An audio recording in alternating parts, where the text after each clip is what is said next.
Thank God. സ്തോത്രം. അറിയല്ലോ, രതീഷാണേ.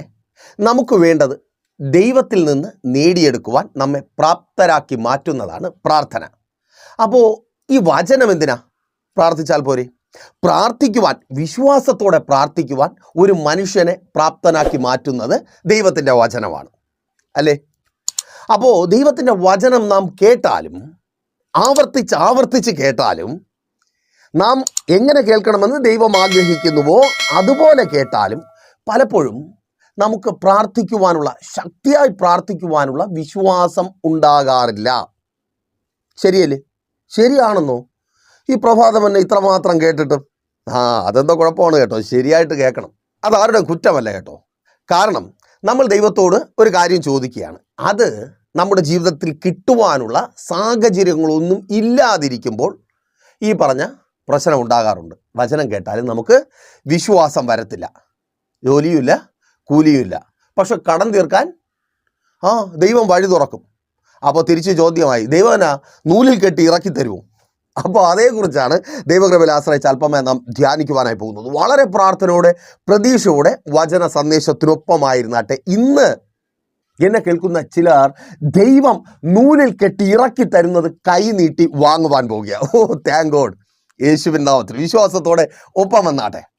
രാജാക്കന്മാരുടെ 2-ാമത്തെ പുസ്തകം 3-ാം അധ്യായം അതിൻ്റെ 17-ാമത്തെ വാക്യം അവിടെ ഇങ്ങനെ രേഖപ്പെടുത്തിയിരിക്കുന്നു: നിങ്ങൾ കാറ്റ് കാണുകയില്ല, മഴയും കാണുകയില്ല, എന്നാൽ നിങ്ങളും നിങ്ങളുടെ ആടുമാടുകളും നിങ്ങളുടെ മൃഗവാഹനങ്ങളും കുടിക്കത്തക്കവണ്ണം ഈ താഴ്വര വെള്ളം കൊണ്ട് നിറയും. യഹൂദ രാജാവും ഏദോം രാജാവും ഇസ്രായേൽ രാജാവും ചേർന്ന് യുദ്ധത്തിനായി പുറപ്പെടുകയാണ്.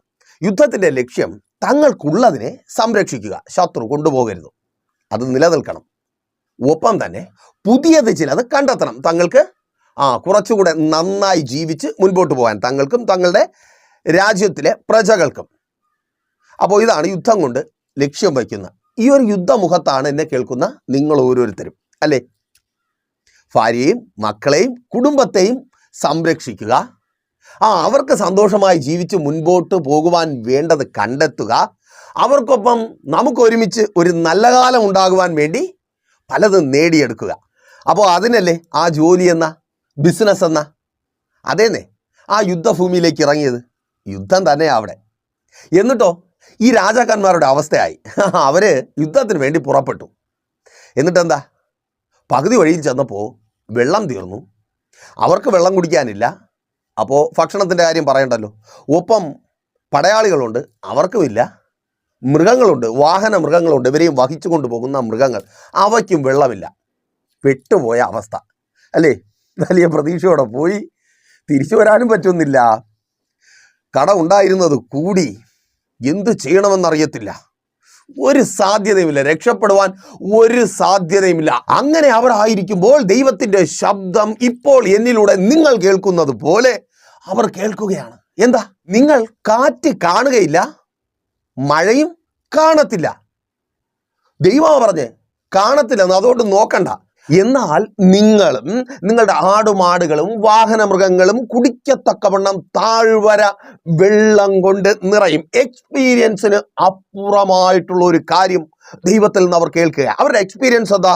ആദ്യം കാറ്റ് വീശും, അപ്പോൾ മഴമേഘങ്ങൾ വരും, പിന്നെ മഴ പെയ്യും, താഴ്വര വെള്ളം കൊണ്ട് നിറയും, അവർ കുടിക്കും, ഒപ്പമുള്ളവർ കുടിക്കും, ആടുമാടുകൾ കുടിക്കും, വാഹന മൃഗങ്ങൾ കുടിക്കും. സന്തോഷമായി. ഇതാണ് എക്സ്പീരിയൻസ്. എന്നാൽ ദൈവം പറയുക ആ എക്സ്പീരിയൻസ് അല്ല. സ്തോത്രം. ഈ സമയം എന്നെ കേൾക്കുന്ന പ്രിയരെ, നിങ്ങളുടെ എക്സ്പീരിയൻസിന്റെ ആവർത്തനം പ്രതീക്ഷിച്ച് നിങ്ങൾ ദൈവസന്നിധിയിൽ ദയവ് ചെയ്തായിരിക്കരുത്. നിങ്ങളുടെ ബുദ്ധിയെ വിശ്വസിപ്പിക്കുവാൻ കഴിയുന്ന, നിങ്ങളുടെ ലോജിക്കിന് നിരക്കുന്നതൊന്ന് നിങ്ങൾ ദൈവസന്നിധിയിൽ നിന്ന് പ്രതീക്ഷിക്കരുത്. കാറ്റുമില്ല, മഴയുമില്ല, എങ്കിലും അവിടെ വേറെ ഒരുവനുണ്ട്. സ്തോത്രം. കാറ്റും മഴയും ഇല്ലെങ്കിലും അവരോട് സംസാരിക്കുന്ന ദൈവം അവിടെയുണ്ട്. അതുകൊണ്ട് താഴ്വര നിറയും.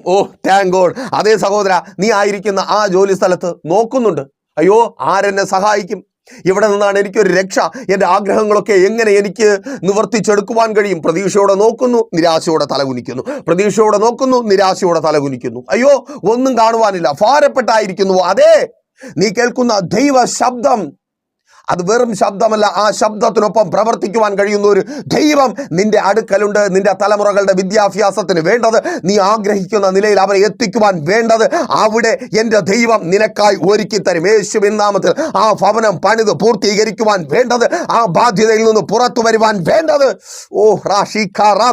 യേശുവിൻ നാമത്തിൽ എൻ്റെ ദൈവം നിനക്കായി ഒരുക്കി തരും. അതേ, നീ കടന്നുപോയി പരാജിതരായി മടങ്ങി വരുമെന്ന് നീ പറയുന്നുണ്ട്, നിന്നെ അറിയുന്നവർ പറയുന്നുണ്ട്. അതേ, അவ்விധത്തിൽ മടങ്ങുവാൻ ദൈവം അനുവദിക്കത്തില്ല. ആ വാഹനം നീ വാങ്ങും. യേശുവിൻ നാമത്തിൽ ആ വസ്തു നീ വാങ്ങും. അവൻ നീ എന്തൊക്കെ ആഗ്രഹിച്ചു കടന്നുപോയോ അതൊക്കെ തരുവാൻ തക്കവണ്ണം കഴിവുള്ള ഒരുവൻ നിനക്കൊപ്പമുണ്ട്. താഴ്വര വെള്ളം കൊണ്ട് നിറയുക. യേശുവിൻ നാമത്തിൽ സ്തോത്രം. നിന്റെ ആഗ്രഹങ്ങൾക്ക് പൂർത്തീകരണം വരുവാൻ തക്കവണ്ണം താഴ്വര വെള്ളം കൊണ്ട് നിറയുക. ആമേൻ. ഭാവി സുരക്ഷിതവും സന്തോഷകരമായി തീരുവാൻ വേണ്ടി ഒരുമിച്ച് യാത്ര തുടങ്ങിയതാ ആ രാജാക്കന്മാരെ പോലെ. നിന്നെക്കുറിച്ച് ആ സഹോദരി, സ്തോത്രം. ആ ഒരു നവവധുവായി വിവാഹവേദിയിലേക്ക് കാൽ വെച്ചപ്പോൾ, പുതിയൊരു ജീവിതം സ്റ്റാർട്ട് ചെയ്തപ്പോൾ ഇതൊക്കെയായിരുന്നു പ്രതീക്ഷ. എനിക്ക് സന്തോഷമുണ്ടാകും, ഞങ്ങൾ വർദ്ധിക്കും, ഞങ്ങൾ ദേശത്തിൽ അനുഗ്രഹിക്കപ്പെടും, ഇതുവരെ ഇല്ലാത്ത സന്തോഷം ഇനി എൻ്റെ ജീവിതത്തിലുണ്ടാകും, എൻ്റെ ഭാവി സുരക്ഷിതമായി തീരും. അതങ്ങനെയാണല്ലോ. മാതാപിതാക്കൾ വാർദ്ധക്യത്തിലേക്ക് പ്രവേശിക്കുന്നു. ഇനി എത്ര കാലം? അതല്ല, നിങ്ങളെ സംരക്ഷിക്കുവാൻ നിങ്ങൾക്ക് ചിലർ വേണം, നിങ്ങൾക്കൊപ്പം നിൽക്കുവാൻ, നിങ്ങളെ കരുതുവാൻ. ചിലർ റിട്ടയർ ആകുമ്പോൾ പകരം ഒപ്പം നിൽക്കുവാൻ. മോശ റിട്ടയർ ആയപ്പോൾ ദൈവജനത്തിന് മുൻപിൽ നിന്ന് നയിക്കുവാൻ യോശുവയെ ദൈവം കരുതിയതുപോലെ ചിലരോടുള്ള ദൂത. ചിലർ റിട്ടയർ ആകുമ്പോൾ, ചിലർ നിങ്ങളുടെ ജീവിതത്തിൽ നിന്ന് മാറിപ്പോകുമ്പോൾ അതേക്കുറിച്ച് ഓർത്ത് വല്ലാതെ എന്നെ കേൾക്കുന്ന ചിലർ ഭാരപ്പെടുന്നുണ്ട്. അത് സംഭവിച്ചാൽ, അവർ എൻ്റെ ജീവിതത്തിൽ നിന്ന് പോയാൽ ഞാൻ തനിച്ചാകുമല്ലോ എന്ന് ഭാരപ്പെടുന്ന, അതെ, അവർ റിട്ടയർ ചെയ്യുമ്പോൾ അവരിലും ശക്തരായവരെ എൻ്റെ കർത്താവ് നിന്റെ ജീവിതത്തിനോട് ചേർത്ത് വയ്ക്കും. കാരണം നീ നിന്റെ ജീവിതം ജീവിച്ച് തീർക്കേണ്ടതുണ്ട്. അതിന് വേണ്ടവരെ എൻ്റെ കർത്താവ് നിനക്കൊപ്പം തരും. ഒപ്പമുണ്ടായിരുന്ന ചിലർ മാറിപ്പോകുന്നത് കണ്ട് ഭയപ്പെടേണ്ട സഹോദര, സഹോദരി, മാതാവേ, പിതാവേ, കുഞ്ഞുങ്ങളെ. ചിലരെ കർത്താവ് നിങ്ങൾക്കൊപ്പം ചേർത്ത് നിർത്തും, നിങ്ങൾ ആഗ്രഹിക്കുന്ന ലക്ഷ്യത്തിൽ എത്തിക്കുവാൻ വേണ്ടി. അപ്പോൾ അങ്ങനെ ആ വിവാഹ ജീവിതത്തിലേക്ക് പ്രവേശിച്ചത് കേട്ടോ. ആ മരുഭൂമിയിലെ രാജാക്കന്മാർ കൈയും കാലും വിട്ട് അടിച്ചതുപോലെ കൈയും കാലും വിട്ട് അടിക്കുക. പ്രതീക്ഷിച്ചതൊട്ട് കിട്ടിയുമില്ല, തിരികെ പോവാൻ ഒരു വഴിയുമില്ല. പെട്ടുപോയി. അതിനെ സഹോദരി, പെട്ടുപോയി, നഷ്ടപ്പെട്ടു പോയി. സ്വപ്നം കണ്ടതൊന്നും ആയിത്തീരുവാൻ, ഞങ്ങളുടെ കുടുംബജീവിതം അങ്ങനെ മുൻപോട്ട് പോകുവാൻ കഴിയാത്ത വിധത്തിൽ പലതും ഇല്ലാതായി തീർന്നിരിക്കുന്നു. സ്നേഹമില്ലാതായി തീർന്നിരിക്കുന്നു, വിശ്വാസം നഷ്ടപ്പെട്ടിരിക്കുന്നു, ഐക്യത നഷ്ടപ്പെട്ടിരിക്കുന്നു, കലഹവും പിണക്കവും. അയ്യോ, ഇനി മുൻപോട്ട് പോകത്തില്ല, ഇതോടെ തീർന്നു, ഇതോടെ അവസാനിച്ചു. കേൾക്ക്, നോക്കുന്നില്ലേ പല മുഖങ്ങളിലേക്കും പലരിലേക്കും? ആരിലൂടെ എൻ്റെ ജീവിതം ഒന്ന് പണിയപ്പെടും? ആര് സംസാരിച്ചാൽ എൻ്റെ ഭർത്താവ് മാറും? അത് തന്നെ സഹോദര, ആര് സംസാരിച്ചാൽ എൻ്റെ ഭാര്യയ്ക്കൊരു മാറ്റമുണ്ടാകും? ഞങ്ങൾക്ക് ഒരുമിച്ച് പിന്നെയും ഇന്നലകളിൽ വന്നുപോയ വീഴ്ചകളെയൊക്കെ ക്രമീകരിച്ച് ഒരു അവസരം കൂടെ കിട്ടിയാൽ, ഒരു അവസരത്തിന് വേണ്ടി കരയുന്ന, പ്രാർത്ഥിക്കുന്ന ചിലർ എന്നെ കേൾക്കുക. സഹോദരി, സഹോദര, ഒരു സാധ്യതയും ഇല്ലാത്ത സ്ഥാനത്ത് നിനക്കൊരവസരം ഉണ്ടാകുവാൻ വേണ്ടി താഴ്വര വെള്ളം കൊണ്ട് നിറയുക. സഹോദരി, നിന്റെ ജീവിതം നിന്റെ ഭർത്താവിൻ്റെ സ്നേഹം കൊണ്ട് നിറയുക. യേശുവിൻ നാമത്തിൽ. അതേ, നിന്റെ ജീവിതത്തിലേക്ക് ആ സന്തോഷം, നഷ്ടപ്പെട്ടു പോയ സന്തോഷം, നീ പ്രതീക്ഷിച്ച, നീ സ്വപ്നം കണ്ട, നീ ആഗ്രഹിച്ച ആ സന്തോഷം മടങ്ങി വരിക. Thank you Lord. സഹോദര, അതേ, നിന്റെ ജീവിതം നിന്റെ ഭാര്യയുടെ സ്നേഹം കൊണ്ട് നിറയുക. ആ സന്തോഷം മടങ്ങി വരിക. ആമേൻ.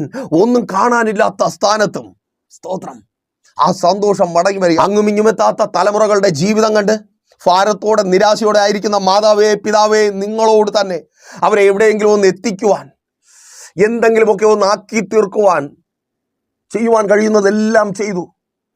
എന്നിട്ടും ഒരിടത്തും എത്തിയില്ല. വിദ്യാഭ്യാസം പൂർത്തിയായിട്ടില്ല, ജോലി കിട്ടിയിട്ടില്ല, കിട്ടിയാൽ തന്നെ തുടർച്ചയായിട്ടില്ല, വിവാഹം നടക്കുന്നില്ല. അയ്യോ, വല്ലാതെ ഭാരപ്പെട്ടിരിക്കുക. ഒരു സാധ്യതയുമില്ല.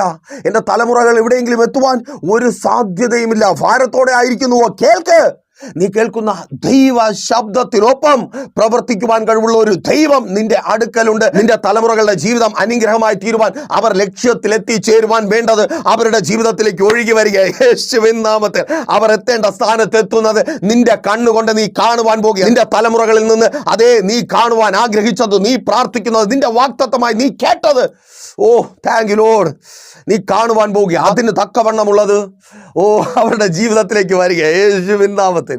ആ രോഗത്തിൽ നിന്ന് സൗഖ്യം പ്രാപിക്കുവാനുള്ളത് നിന്റെ ജീവിതത്തിൽ ഉണ്ടാകുവാൻ പോകുക. ആ മരുന്നിനോട് പ്രതികരിക്കുവാൻ കഴിഞ്ഞിരുന്നുവെങ്കിൽ, ഡോക്ടർ അതാണേ പറഞ്ഞേ, മരുന്നിനോട് ശരീരം പ്രതികരിക്കുന്നില്ല, ശരീരം വീക്കാണ്, അതുകൊണ്ട് ട്രീറ്റ്മെൻറ്റുകൾ ഫലിക്കുന്നില്ല, ഞങ്ങൾക്കൊന്നും ചെയ്യുവാൻ കഴിയുന്നില്ല. അതേ നിന്റെ ശരീരം പ്രതികരിച്ചു തുടങ്ങുക. എന്തെങ്കിലും ഫുഡ് സപ്ലിമെൻ്റ് കഴിക്കുമ്പോഴല്ല, മറ്റെന്തെങ്കിലും മെഡിസിൻ എടുക്കുമ്പോഴല്ല. സ്തോത്രം.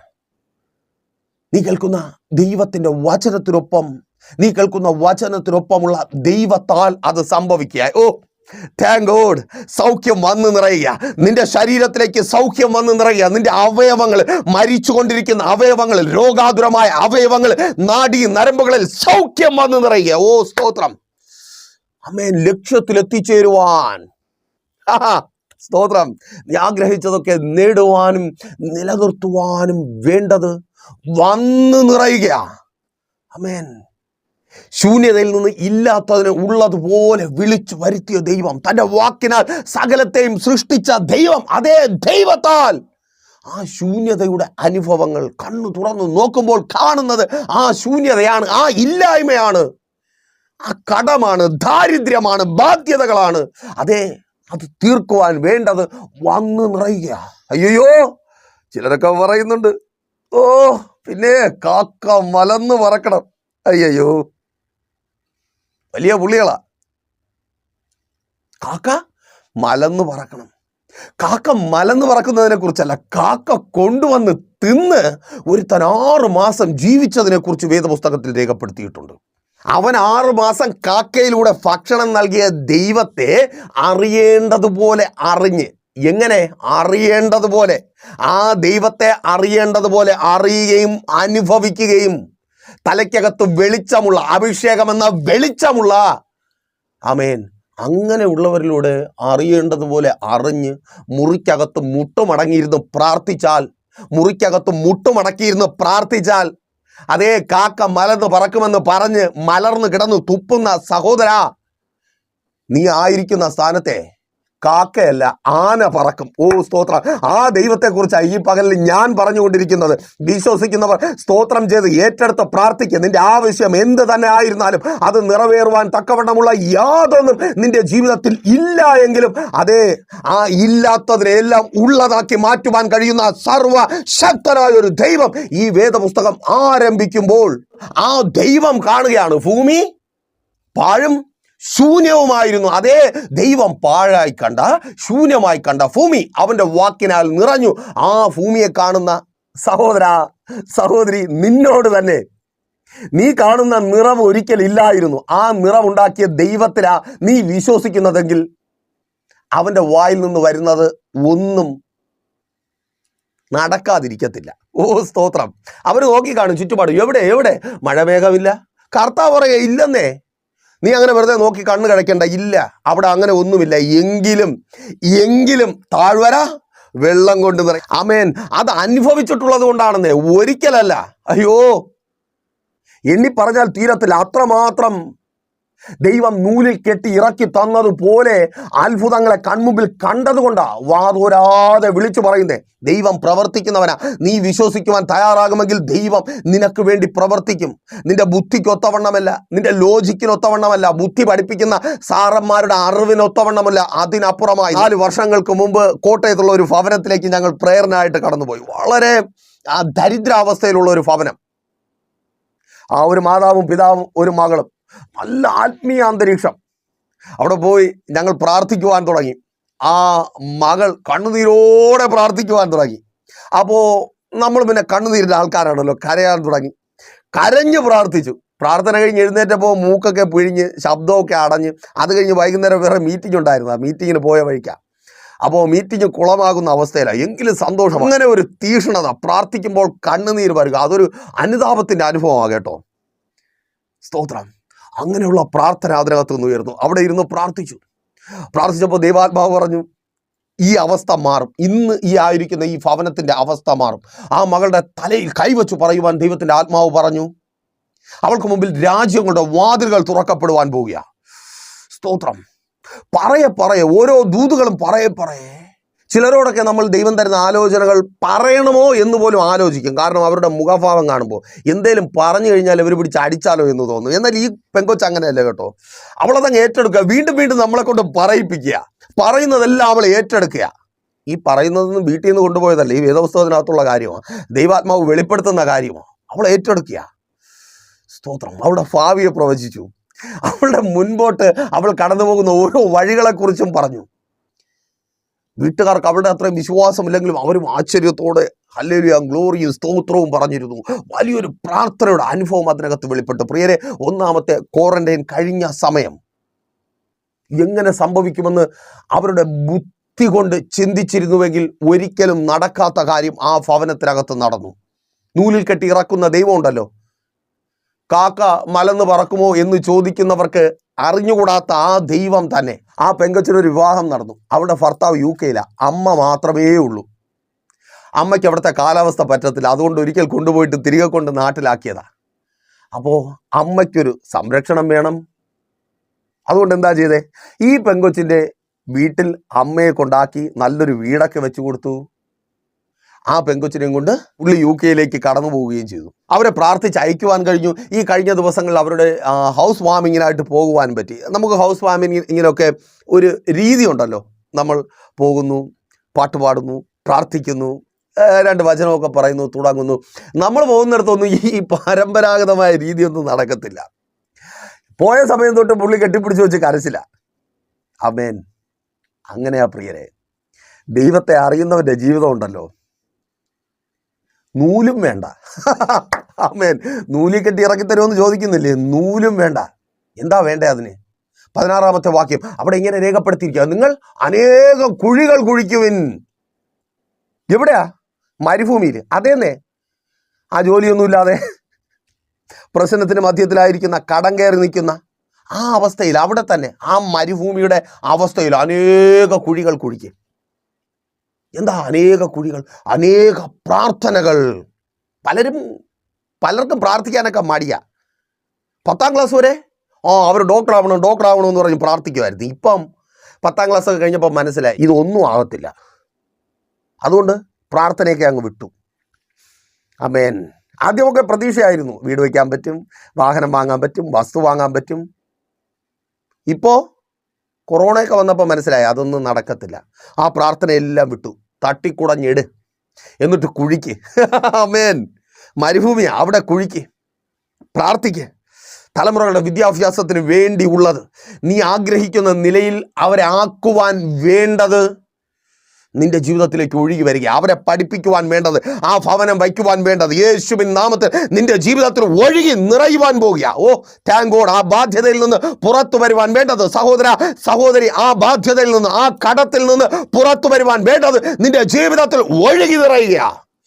കുഴിക്ക്, അനേക കുഴികൾ കുഴിക്ക്, പ്രാർത്ഥിക്ക്. ഒരു പ്രാർത്ഥനയെ വിട്ടുകളയണ്ട. ആമേൻ. നിങ്ങൾ ഏതൊക്കെ വിഷയങ്ങൾക്ക് വേണ്ടി ഇന്നലകൾ പ്രാർത്ഥിച്ചുകൊണ്ടിരുന്നു, ആ വിഷയങ്ങൾക്കെല്ലാം വേണ്ടി പ്രാർത്ഥിക്ക്. ആ പ്രാർത്ഥനകൾക്കെല്ലാം മറുപടി ഉണ്ടാകും. യെസ്, യേശുവിൻ നാമത്തിൽ. സാഹചര്യങ്ങൾ നോക്കി പ്രാർത്ഥനയെ മാറ്റി വയ്ക്കണ്ട. സാഹചര്യമല്ല നിങ്ങൾക്ക് വിടുതലായി മാറുന്നത്, ദൈവമാണ്. ആ ദൈവത്തിൻ്റെ ശബ്ദം ഇപ്പോൾ നിങ്ങൾ കേട്ടുകൊണ്ടിരിക്കുന്നു. പ്രാർത്ഥിക്കുവാൻ തയ്യാറാണോ? നൂലിലോ കയറിലോ ഒക്കെ കെട്ടി ഇറക്കി തരുവാൻ ദൈവമുണ്ട്. അതുകൊണ്ട് കാക്ക മലന്ന് പറക്കുമെന്ന് ചോദിച്ച് മലന്ന് കിടന്ന് തുപ്പുന്നവന്മാരുടെ കൂട്ടത്തല്ല ഈ വേദപുസ്തകം ഉയർത്തി എൻ്റെ ദൈവം സകലത്തിനും മതിയായവൻ. അറിഞ്ഞവനൊപ്പം ചേർന്ന് നിന്ന് പ്രാർത്ഥിക്ക്, കുഴിക്ക്. ആ കുഴി നിറയുവാൻ പോവുക. ആമേൻ. അതേ 20-ാമത്തെ വാക്യത്തിലേക്ക് വരുമ്പോൾ ദേശം വെള്ളം കൊണ്ട് നിറയുക. വെള്ളം ഏതോ വഴിയായി വരിക. ഓ സ്തോത്രം. വെള്ളം കൊണ്ട് നിറയുക. ആമേൻ. അപ്പോൾ മെസ്സേജ് നിങ്ങൾക്ക് അനുഗ്രഹമായെന്ന് കരുതുന്നു. അനുഗ്രഹമായെങ്കിലും നിങ്ങൾ അറിയുന്ന ഒത്തിരി പേരിലേക്ക് ഈ മെസ്സേജ് ഷെയർ ചെയ്യുക. അതുപോലെ തന്നെ ഒരു പ്രാർത്ഥന വിഷയമായി നിങ്ങൾ വല്ലാതെ ഭാരത്തോടെ ആയിരിക്കുന്നുവെങ്കിൽ പ്രൈസർ ഫാമിലിയിലേക്ക് നിങ്ങളുടെ പ്രാർത്ഥന വിഷയങ്ങൾ അറിയിക്കുക. നമുക്ക് ഒരുമിച്ച് പ്രാർത്ഥിക്കാം. പ്രിയരെ, എൻ്റെ ദൈവം ഇന്നും ജീവിക്കുന്നവനാണ്. അവൻ ഇന്നും പ്രവർത്തിക്കും. ആർക്കു വേണ്ടി? ഭക്തന് വേണ്ടി, വിശ്വസിക്കുന്നവന് വേണ്ടി വിശ്വസിക്കുവാൻ തക്കവണ്ണം, ദൈവത്തിൽ വിശ്വസിക്കുവാൻ തക്കവണ്ണം നിങ്ങളെ ആക്കി തീർക്കുവാൻ കർത്താവ് ഞങ്ങളെ പ്രയോജനപ്പെടുത്തും. എന്നാൽ കണ്ണടച്ചോ, വിശ്വാസ കർത്താവ് നല്ല ദൈവം, അനുഗ്രഹീതമായിരിക്കുന്ന നല്ല സമയം, അടിയനൊപ്പമായിരിക്കുന്ന ഈ ജനത്തെ അനുഗ്രഹിച്ചു പ്രാർത്ഥിക്കുന്ന കർത്താവ് ഇതുവരുടെ അത്ഭുതത്തിൻ്റെ ദൈവപ്രവൃത്തിയുടെ ദിവസമായി മാറട്ടെ. രോഗികളായി ഭാരപ്പെടുന്നവർ ആ അത്ഭുത സൗഖ്യം അനുഭവിക്കട്ടെ യേശുവിൻ നാമത്തിൽ. ഇപ്പോൾ ഇവർ സൗഖ്യമാകട്ടെ. സകല രോഗബന്ധനങ്ങളും നസ്രനായ യേശുവിൻ നാമത്തിൽ വിട്ടുമാറട്ടെ. രോഗാതുരമായ നാഡീ നരമ്പുകൾ, കോശങ്ങൾ, അവയവങ്ങൾ പുനർനിർമ്മിക്കപ്പെടട്ടെ. രക്തത്തിന്മേൽ, മാംസത്തിന്മേൽ വെളിപ്പെട്ടു നിൽക്കുന്ന രോഗങ്ങൾ, ചില വ്രണങ്ങൾ, ചില വളർച്ചകൾ യേശുവിൻ നാമത്തിൽ ക്യൂറാകട്ടെ. സ്തോത്രം. ബാധിപ്പുകൾ മാറട്ടെ. പൈശാചികമായ ബാധിപ്പുകൾ, അതിമുഖാന്തരമുള്ള രോഗങ്ങൾ വിട്ടുമാറട്ടെ. കടഭാരങ്ങൾ മാറട്ടെ. കടത്തിൽ കുടുക്കിയിട്ടിരിക്കുന്ന അവസ്ഥകൾ മാറട്ടെ. പുറത്തു വരുവാൻ കഴിയാതെ വണ്ണം ഒരു വഴിയുമില്ലാതെ ഭാരപ്പെടുന്നവർ വഴി തുറക്കട്ടെ. സ്തോത്രം. ബാധ്യതയിൽ നിന്ന് പുറത്തു വരുവാൻ വഴി തുറക്കപ്പെടട്ടെ. കടത്തിൽ നിന്ന് പുറത്തു വരുവാൻ വഴി തുറക്കപ്പെടട്ടെ യേശുവിൻ നാമത്തിൽ. അതങ്ങനെ സംഭവിക്കട്ടെ. തലമുറകൾ വിടുവിക്കപ്പെടട്ടെ. അവരുടെ ഭാവി ജീവിതങ്ങൾ അനുഗ്രഹമായി തീരട്ടെ. നല്ല വിവാഹ ബന്ധങ്ങൾ നടക്കട്ടെ. സ്തോത്രം. അനുഗ്രഹിക്കപ്പെട്ട ഭാവി ജീവിതങ്ങൾ ഉണ്ടാകട്ടെ. Thank you Lord. ആമേൻ. ഉദരഫലങ്ങൾ ചൊരിക്കട്ടെ. കുടുംബജീവിതങ്ങൾ അനുഗ്രഹമായി തീരട്ടെ. ഡിവോഴ്സുകൾ മാറട്ടെ. ഭാര്യമാർ, ഭർത്താക്കന്മാർ സ്നേഹത്തിൽ, ഐക്യതയിൽ വർദ്ധിച്ച് വരട്ടെ. ഭർത്താവ് ഭാര്യയെ സ്നേഹിക്കട്ടെ. ഭാര്യ ഭർത്താവിനെ സ്നേഹിക്കട്ടെ യേശുവിൻ നാമത്തിൽ. പുറത്തു നിൽക്കുന്ന മക്കൾ അകത്തു വരട്ടെ. യെസ്, അനുഗ്രഹം പ്രാപിക്കട്ടെ. ആത്മീയ ജീവിതം പണിയപ്പെടട്ടെ. ഇവർ പ്രാർത്ഥിച്ചു തുടങ്ങട്ടെ. ലോകത്തിലേക്ക് നോക്കിയല്ല, ദൈവത്തിലേക്ക് നോക്കി ഇവർ പ്രാർത്ഥിച്ചു തുടങ്ങട്ടെ. ഇവരുടെ വിശ്വാസം വർദ്ധിക്കട്ടെ. ഏത് പ്രതിസന്ധിയിലും പ്രാർത്ഥിക്കുവാൻ തക്കവണ്ണം ഇവരുടെ വിശ്വാസം വർദ്ധിക്കട്ടെ. യേശുവിൻ നാമത്തിൽ. ആമേൻ. തൊഴിലിടങ്ങൾ അനുഗ്രഹമായി തീരട്ടെ. ആഗ്രഹിക്കുന്നതിനപ്പുറമായി നേടുവാൻ തക്കവണ്ണം ജോലി സാഹചര്യങ്ങൾ അനുകൂലമായി തീരട്ടെ. തൊഴിൽ മേഖലമേലുള്ള വെല്ലുവിളികൾ മാറട്ടെ. ശത്രുവിൻ്റെ പദ്ധതികൾ തകർക്കപ്പെടട്ടെ. ശുശ്രൂഷകൾ അനുഗ്രഹിക്കപ്പെടട്ടെ. വാഹനങ്ങൾ വാങ്ങട്ടെ. ഭവനങ്ങൾ പണിതുയർത്തപ്പെടട്ടെ യേശുവിൻ നാമത്തിൽ. പിതാവിന്റെ പുത്രന്റെ പരിശുദ്ധാത്മാവിന്റെ നാമത്തിൽ ഈ ജനത്തെ അടിയൻ അനുഗ്രഹിച്ചു പ്രാർത്ഥിക്കുന്നു. അനുഗ്രഹമാക്കി പരിപാലിക്കും. ഇന്ന് പകലിൽ ഇവർ ചെയ്യുന്നതൊക്കെയും സാധ്യമായി തീരുന്ന, ഒരു സാധ്യതയുമില്ലാത്ത സ്ഥാനത്തും പ്രതീക്ഷയോടെ ചിലർ കടന്നു പോകുവാൻ പോകുന്നു. കർത്താവെ, പ്രാർത്ഥിച്ചിപ്പോൾ ഞങ്ങൾ അവരെ അയക്കുന്നു. കടന്നു പോകുന്നിടത്തു നിന്ന് അത്ഭുതത്തിൻ്റെ സാക്ഷ്യവുമായി മടങ്ങി വരുവാൻ തക്കവണ്ണം സ്വർഗം ഇവരെ ഒരുക്കുന്ന കൃപയ്ക്കായി, അങ്ങനെ ചെയ്ത കൃപയ്ക്കായി സ്തുതിക്കുന്നു യേശുവിൻ നാമത്തിൽ തന്നെ. ആമേൻ. അപ്പോൾ മറക്കാതെ നിങ്ങളുടെ വിലയേറിയ അഭിപ്രായങ്ങളും നിർദ്ദേശങ്ങളും ഞങ്ങളെ അറിയിക്കുമല്ലോ. നാളെ പകൽ ദൈവമനുവദിച്ചാൽ നാം ഇപ്പോൾ ഒരുമിച്ചായിരുന്നു കേട്ട് അനുഗ്രഹം പ്രാപിച്ച പ്രൈസർ ഫാമിലിയുടെ പ്രഭാതമന്നെ എന്ന പ്രതിദിന വചന സന്ദേശത്തോടൊപ്പം നാം ഒരുമിച്ച് തന്നെയായിരിക്കും. അതുവരേക്കും പ്രിയരെ, ഹാവ് എ നൈസ് ഡേ. പ്രീഷർ ഫാമിലി ഗ്ലോബൽ മിനിസ്ട്രിയുടെ വിശുദ്ധ സഭാരാധന എല്ലാ ഞായറാഴ്ചയും രാവിലെ 10 മണി മുതലും എല്ലാ വെള്ളിയാഴ്ചകളിലും ഉപവാസവും ഓൺലൈൻ മധ്യസ്ഥ പ്രാർത്ഥനയും രാവിലെ 11 മണി മുതലും ഞങ്ങൾ നിങ്ങൾക്കായി ലൈവിൽ പ്രാർത്ഥിക്കുന്നു. നിങ്ങളുടെ പ്രാർത്ഥനാ വിഷയങ്ങൾ കമന്റ് ചെയ്യുക. പ്രീഷർ ഫാമിലി ഗ്ലോബൽ എന്ന നമ്മുടെ യൂട്യൂബ് ചാനലിലൂടെ നിങ്ങൾ ലോകത്തിന്റെ ഏത് ഭാഗത്തായിരുന്നാലും ഞങ്ങൾക്കൊപ്പം ചേർന്ന് പ്രാർത്ഥിക്കുവാനും ആരാധിക്കുവാനും അവസരമുണ്ട്. നേരിട്ട് ആരാധനയിൽ പങ്കെടുക്കുവാനും വിടുതൽ പ്രാപിക്കുവാനും ആഗ്രഹിക്കുന്നവർ ഞായറാഴ്ച രാവിലെ കാർഷിക കോളേജിനടുത്ത് കാക്കാമുല ചാമ്പവിളയിലെ പ്രീഷർ ഫാമിലി വർഷിപ്പ് സെന്ററിലേക്കും ഞായറാഴ്ച വൈകുന്നേരം 3 മണിക്ക് നെയ്യാറ്റിൻകര അമരവിള താന്നിമൂട് സുമംഗലി ഓഡിറ്റോറിയത്തിന് സമീപമുള്ള MS പ്ലാസയിലേക്കും കടന്നു വരിക. നിങ്ങളുടേതായ ഒരു വിഷയത്തിനു വേണ്ടി പ്രാർത്ഥിക്കുവാനും കൗൺസിലിംഗിനുമായി സ്ക്രീനിൽ കാണുന്ന നമ്പറിൽ കോൺടാക്ട് ചെയ്യുക. നിങ്ങൾക്കും ഈ പ്രോഗ്രാം സ്പോൺസർ ചെയ്യുവാനും കർത്താവായ യേശുക്രിസ്തുവിന്റെ സുവിശേഷം അനേകരിലേക്ക് എത്തിക്കുവാനും അവസരമുണ്ട്. പ്രാർത്ഥനയോടെ വിളിക്കുക. ആമേൻ.